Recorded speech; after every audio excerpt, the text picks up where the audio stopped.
एक तरफ जहां भारत की डीआरडीओ और कल्याणी ग्रुप जैसी कंपनियां आपस में मिलकर डिफेंस के घातक एयरक्राफ्ट बना रही हैं, वहीं दूसरी तरफ भारत की एक स्टार्टअप कंपनी जो अभी तक एयरक्राफ्ट में यूज होने वाले छोटे छोटे कंपोनेंट बनाती थी, वह अब सीधे एयरक्राफ्ट को मैन्युफैक्चर करने पर कूद चुकी है। यानी कि देखा जाए तो अब भारत की स्टार्टअप कंपनियां भी मेक इन इंडिया को नई मजबूती देने के लिए बढ़ चढ़कर आगे आ रही हैं। दोस्तों, आज हम बात कर रहे हैं डायनामेटिक टेक्नोलॉजी लिमिटेड की, जो बेंगलुरु बेस्ड एक स्टार्टअप कंपनी है जो कि अभी तक एयरक्राफ्ट में यूज होने वाले कंपोनेंट मैन्युफैक्चर करती थी। यहां तक कि यह स्टार्टअप कंपनी ऑलरेडी एयरबस के A220 एयरक्राफ्ट के लिए डोर्स को बनाकर एक्सपोर्ट भी करती है। और हाल ही में खबर निकल कर आई कि अब डायनामेटिक टेक्नोलॉजी जर्मनी की एक कंपनी के साथ मिलकर जो एयरक्राफ्ट का मेन बॉडी स्ट्रक्चर होता है उसे बनाने जा रही है। पूरी अपडेट क्या है इस वीडियो में समझते हैं, लेकिन आगे बढ़ने से पहले भारत की नई नई स्टार्टअप कंपनियां लगातार सफलता हासिल कर रही हैं। उसके लिए वीडियो को एक लाइक करके चैनल को सब्सक्राइब जरूर कर लीजिए, क्योंकि यह आपके लिए 1 सेकंड का काम है, लेकिन इससे हमारी काफी बड़ी मदद होती है। देखिए, हाल ही में कुछ दिनों पहले जर्मनी की कुछ कंपनियों ने भारत को टैंक्स के इंजन देने से मना कर दिया था, लेकिन भारत के कंपनियों की क्वालिटी को देख अब उसी जर्मनी की कुछ कंपनियां भारत की ओर झुकती हुई नजर आ रही हैं। दरअसल भारत की यह startup company Dynamatic Technology aviation industry में लगातार अपनी पहचान बना रही है, क्योंकि अभी तक यह स्टार्टअप कंपनी एयरक्राफ्ट में यूज होने वाले छोटे छोटे कंपोनेंट का प्रोडक्शन करने के साथ साथ एयरक्राफ्ट के फ्लैप ट्रैक बीम और डोर्स का ऑलरेडी प्रोडक्शन कर रही थी। लेकिन अब यह कंपनी इतनी बड़ी हो गई है कि जर्मन की यह एयरक्राफ्ट मैन्युफैक्चरर कंपनी के साथ मिलकर ज्वाइंट वेंचर में एयरक्राफ्ट का जो मेन बॉडी स्ट्रक्चर यानी कि फ्यूजलेज होता है उसे इंडिजीनियस तौर पर डेवलप करने जा रही है। ये जो आप देख रहे हैं ये है फ्यूजलेज, जो कि किसी भी एयरक्राफ्ट का मेन बॉडी होता है, जिसे भारत की ये डायनेमिक टेक्नोलॉजी जर्मनी की डॉयचे एयरक्राफ्ट मैन्युफैक्चरर कंपनी के साथ ज्वाइंट वेंचर में बनाने जा रही है।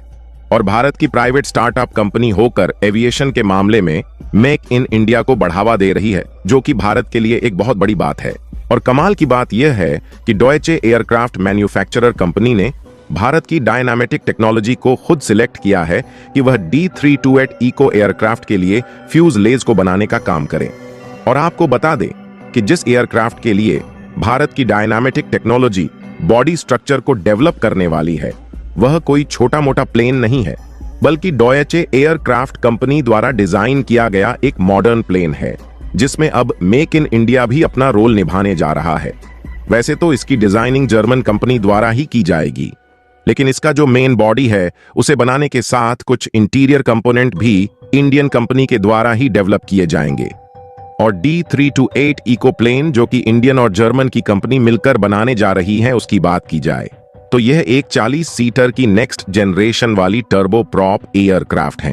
और देखा जाए तो ऐसा पहली बार हुआ है जब भारत और जर्मनी की इन दो कंपनियों के बीच पार्टनरशिप हुई है, जिससे मेक इन इंडिया की इनिशिएटिव जर्मनी में भी अब बढ़ने वाली है। ये जो प्लेन है वह पहले के डोर्नियर 328 का मॉडिफाइंग और लेटेस्ट वर्जन वाला 40 सीटर प्लेन है। और इसकी जो सबसे खास बात है वह यह है कि ये प्लेन कम से कम फ्यूल खर्च में ज्यादा से ज्यादा दूरी तय करता है। और दूसरी सबसे खास बात यह है कि इससे जो कार्बन डाइऑक्साइड पॉल्यूशन है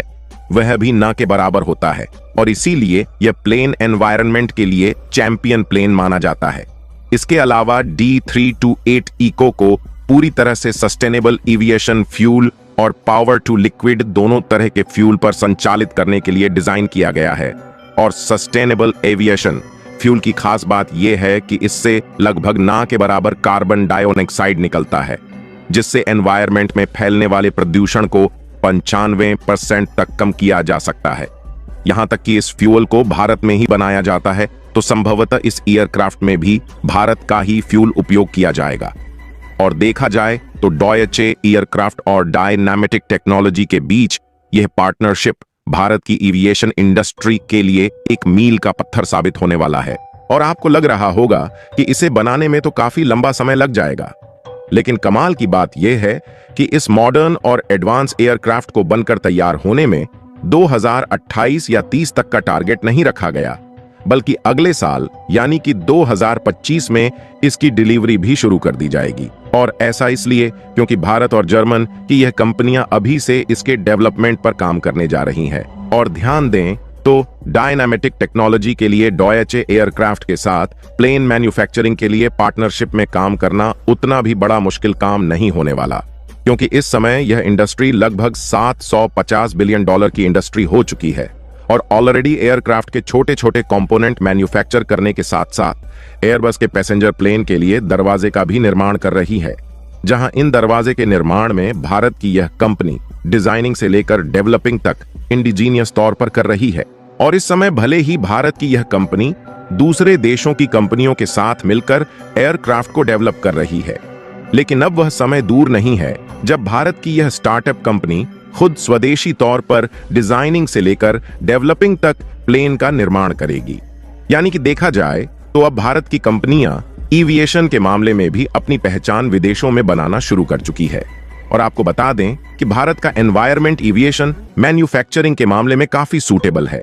और इसका अंदाजा आप इसी से लगा सकते हैं कि अमेरिका की एविएशन कंपनी बोइंग भारत में लगभग $200 मिलियन की इन्वेस्टमेंट कर चुकी है। यानी कि कुल मिलाकर भारत में एविएशन मैन्युफैक्चरिंग के लिए इंफ्रास्ट्रक्चर डेवलपमेंट की कोई कमी नहीं है। इसीलिए जर्मन कंपनी और भारत की डायनामेटिक टेक्नोलॉजी आपस में मिलकर जो एयरक्राफ्ट बनाने जा रही है, शायद इस तरह के एयरक्राफ्ट दुनिया में नहीं मिलने वाले, क्योंकि इसकी इंटीरियर और बॉडी की डिजाइनिंग जर्मनी की डॉयचे एयरक्राफ्ट कंपनी द्वारा किया जा रहा है, जिसे एविएशन के मामले में काफी ज्यादा एक्सपीरियंस है। और भारत के लिए सबसे अच्छी बात यह है कि इस तरह के एयरक्राफ्ट अब भारत में मैन्युफैक्चर किए जाने वाले हैं, जो कि हमारे लिए गर्व की बात है। और आपको जानकर हैरानी होगी कि डायनामेटिक टेक्नोलॉजी एयरबस को ऐसी क्वालिटी के डोर्स मैन्युफैक्चर करके दिए हैं कि फरवरी के महीने में एयरबस की तरफ से बिजनेस अवार्ड भी दिया जा चुका है। इसके बाद एयरबस ने डायनामेटिक टेक्नोलॉजी को A330 एयरक्राफ्ट के लिए फ्लैट ट्रैक बीम को भी बनाने का ऑर्डर दिया। और आप जो देख रहे हैं यह है एयरक्राफ्ट का फ्लैट ट्रैक बीम, जिसे इस टाइम पर भारत की डायनामेटिक टेक्नोलॉजी और एयरबस के लिए बना रही है। यानी कि अभी तक जो देश एयरक्राफ्ट कंपोनेंट के लिए जापान और अमेरिका पर डिपेंडेंट थे, अब वह भारत की ओर मुड़ना शुरू हो चुके हैं। बाकी आप लोग अपनी राय कमेंट में बताइए कि यह भारतीय कंपनी जिस तरह से आगे बढ़ रही है, आने वाले समय में पूरी तरह से एयरक्राफ्ट को स्वदेशी तौर पर डेवलप कर पाएगी या नहीं। और भारतीय कंपनियों की डिमांड दूसरे देशों में बढ़ रही है, उसके लिए वीडियो को एक लाइक करके अपने मित्रों तक शेयर जरूर करें, ताकि उन्हें भी जानकारी मिल सके। इसी तरह और भी नॉलेजेबल वीडियो देखने के लिए चैनल को सब्सक्राइब करके बेल आइकन को ऑल पर जरूर सेलेक्ट करें। जय श्री राम।